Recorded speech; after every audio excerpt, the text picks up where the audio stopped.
Okay, ladies and gentlemen, welcome. There is a question which has puzzled me for quite a while. And that is, why do our PowerPoints look the way they look? Or rather, how on earth can we accept that they look the way they look? How can you do that? And do you know what's even more intellectually challenging for me to understand? Is how can a person sit over here in this meeting room with 10 others, observing this dismally bad PowerPoint filled with charts, graphical elements, page numbers, fading away 5-7 minutes, thinking of other things. You know the feeling, the boredom, the waste of time.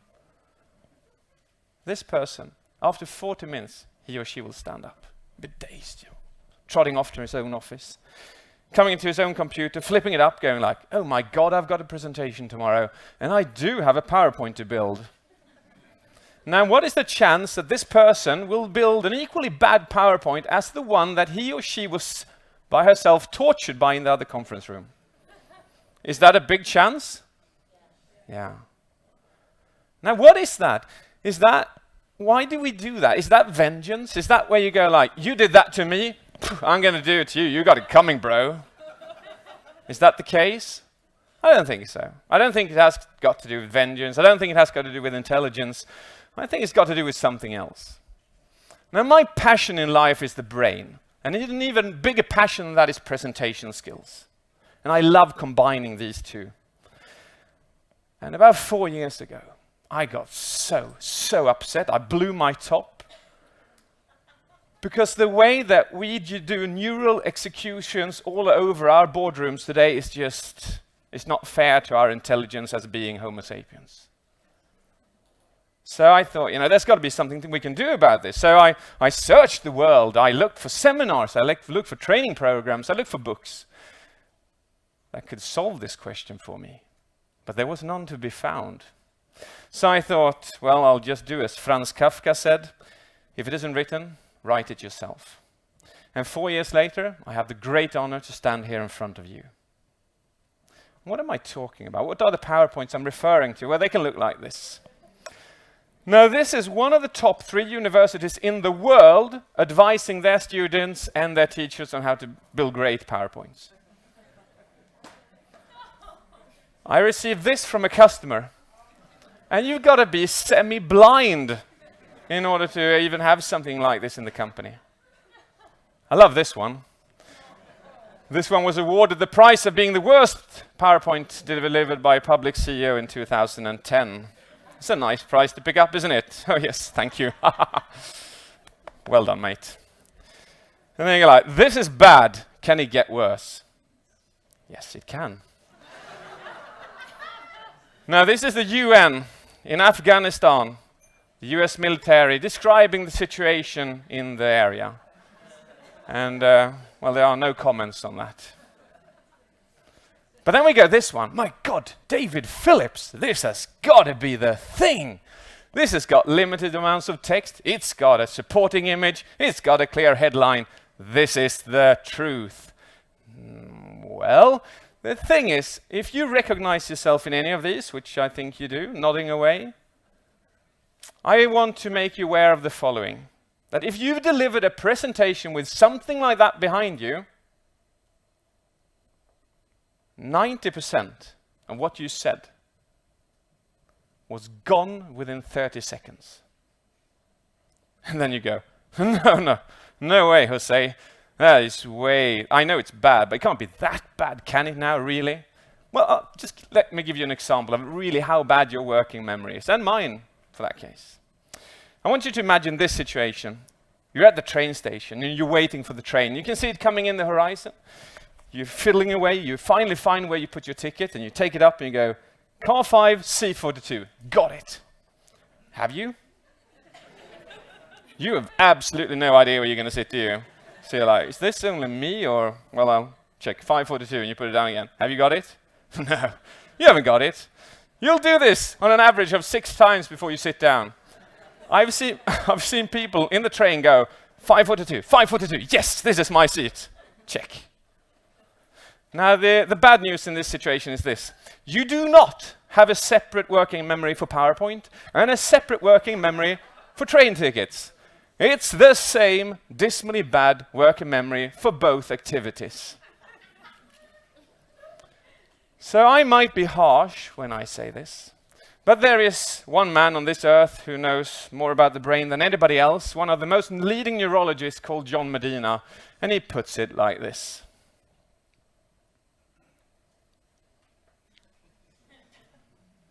And it's with his words that I welcome you to How to Avoid Death by PowerPoint. Now, my objective for this evening, for these 18 minutes, is to give you 5 design principles that will cognitively and psychologically optimize your PowerPoint slides.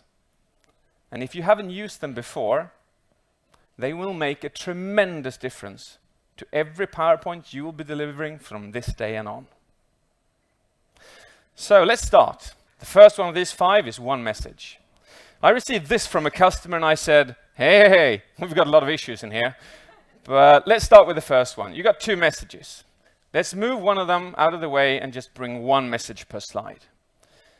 So why should we only have one message per slide? Well, I'll give you this beautiful example. You're at this nice party, you got the music going, boom, boom. You got this person you're chatting away to, you're having a good time. Cha-da, cha-cha, cha-cha. And then you hear your name spoken somewhere. Your entire attention is now diverted in that direction. And then with this person, you're just nodding away, hoping that you're nodding in the right instances, yeah? Yes, yes, yes. After about a minute, this one stops talking about you, so you divert your attention straight again. Now, that person will then say, well, don't you agree? Why don't we just love that situation? We have got no clue what they've been talking about.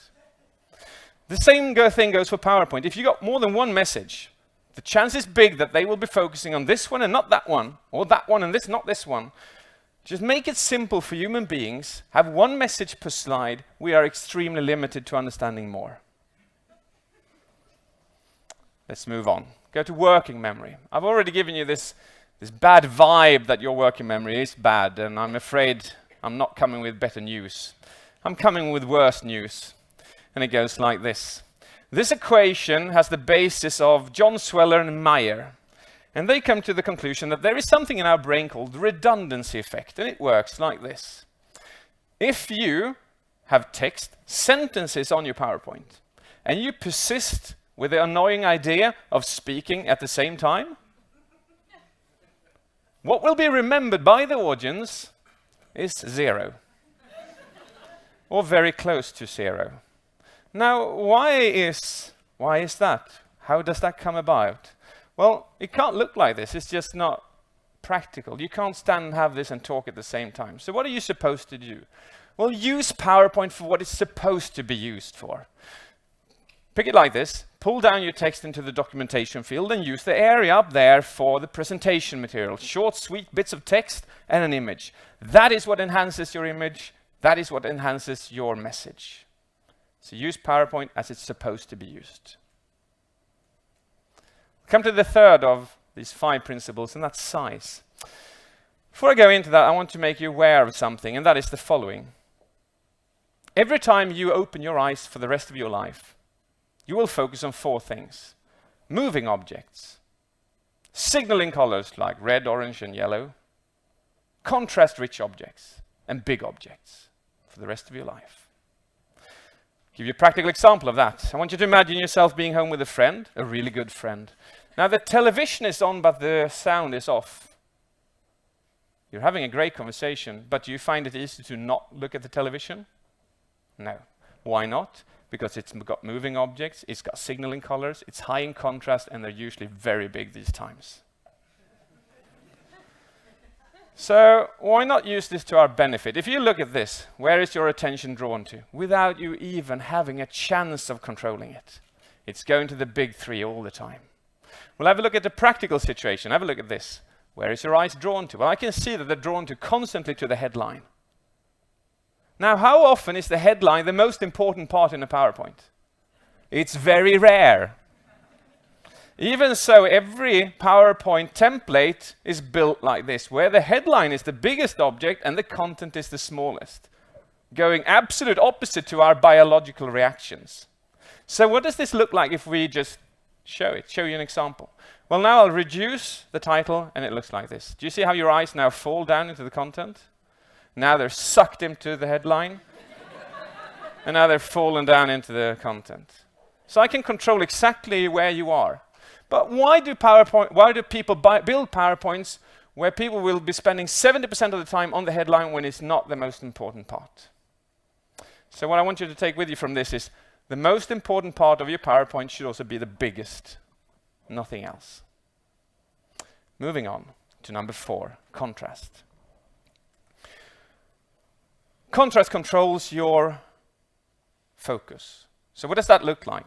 For instance, if I show you a list like this, your eyes are all over the place because you don't really know what to focus on. So I'll use a built-in functionality into PowerPoint which goes like this. I'll show you the first subject. I'll take it away with contrast and I'll show you the second one. And I'll do it again and again and again and again and again and again and again. You're now following exactly the white spot. If I do this, dun, dun, dun, dun, dun, I can see your eyes just wobbling around, and you're a bit like, a kitten going after a little laser pointer on the wall, going like, where is it, where is it? I've got it, I've got it, I've got it. Because you're following where the white spot is and not the rest. Now this is a beautiful example. Please do use this. Use it because you can show amazing big tables like this if you use the effect of contrast, the principle of contrast. Look what this looks like. Your eyes are all over the place. You don't know what to focus on. But I just apply the principle of contrast and it looks like that. And suddenly you know exactly what to focus on. Here, they're all over the place, and here, they're exactly where I want them. Now there's a big, major drawback with PowerPoints, and that is that the majority of companies on this earth today, they persist in having white backgrounds in PowerPoint. Look at that. Oh, it's bright, it's shiny. Could you tell me who has the highest contrast, me or the screen? Well, the screen. Who is usually the biggest, me or the screen? Well, the screen. So the only option I have is dress myself up in signaling colors and jump around on stage in order to balance that problem out. Now, that is obviously not a good corporate strategy in the long term, would it be?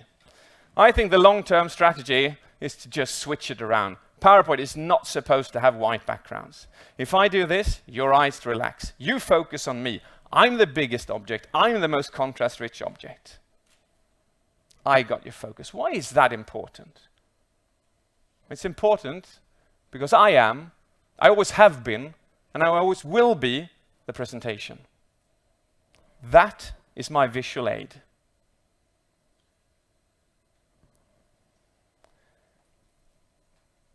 Moving into the last principle, and that is objects. Now, this is one of the most severe principles, and it goes like this. How many objects do I have here? Well, if you count them quickly, you'll see that I've got 16. Do you see this little beauty at the end as well, which goes page 12 of 95? What is that? Why do we do that? That only creates anxiety, if anything. You're like, oh my God, I can't take 83 more of those. But it can also create hope. Because imagine when it's 90 out of 95. Oh, I can see the light. I can see the end of the tunnel. Kidding aside, don't do that. Now, there are so many ideas out there on how many objects you're supposed to have in PowerPoint. And once and for all, I just want to put my foot down and state to you that this is the perfect amount. And in order to do that, I want you to feel it yourself. How many objects are you supposed to have? And we're going to do that by showing you a couple of balls. I'll throw up the balls. I want you to nod to me when you've counted them. Simple instruction. You with me? Cool. Here we go. Boom. All right. Takes you about 2 seconds. Good. Well done. Your next set of balls, count them and nod to me when you've counted them. Here we go. Excellent. Yeah, it took you about 1.2 seconds if you're normal, which about 90% of you seem to be. We'll have the third set of balls, the last one. Look at this. Nod to me when you've counted them. Oh, what was that? I just pressed the button and you nodded simultaneously. That will, if you are normal, take you 0.2 seconds. 2/10 of a second. This will take you 1.2, this will take you 2/10 of a second. And for any one of you who you're good at maths, you'll find out that that number is approximately 500% difference. How is that even remotely possible? There are only two objects in difference. Well, might I suggest the following? This one you have to count, and this one you see. Could that be correct? So what you've just experienced is the following, that the cognitive process of counting takes 500% longer time, requires 500% more energy resources to execute than just seeing. So, what I want you to keep in mind at all times, what I want you to keep in your head, the magical number is 6. It's not 5, it's not 7, it's 6. And I want you to make you aware of this. When you go into a presentation in the future and you've built this amazing PowerPoint, if you've got more than 7 objects or 7 or more objects, you have to be aware that all the people in there, they have to use 500% more energy and cognitive resources to understand what's in your PowerPoint. Now, how do you think their energy-saving brain by nature behaves? Will it go like, ooh, I'll easily invest 500% more cognitive resources to understand this weird slide, or I won't. I won't. And you've just incurred death by PowerPoint. Now, what does this look like in real life? Well, have a look at this. 16 objects. Can we agree that that's too many? Yes, we can.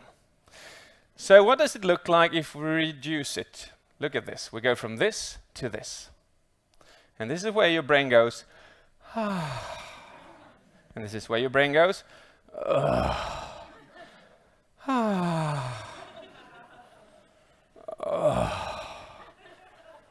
And I assume that in the future, when you deliver PowerPoints to your colleagues, to your fellow people, you want them to go, ah, when you show them your slides. You don't want them to go,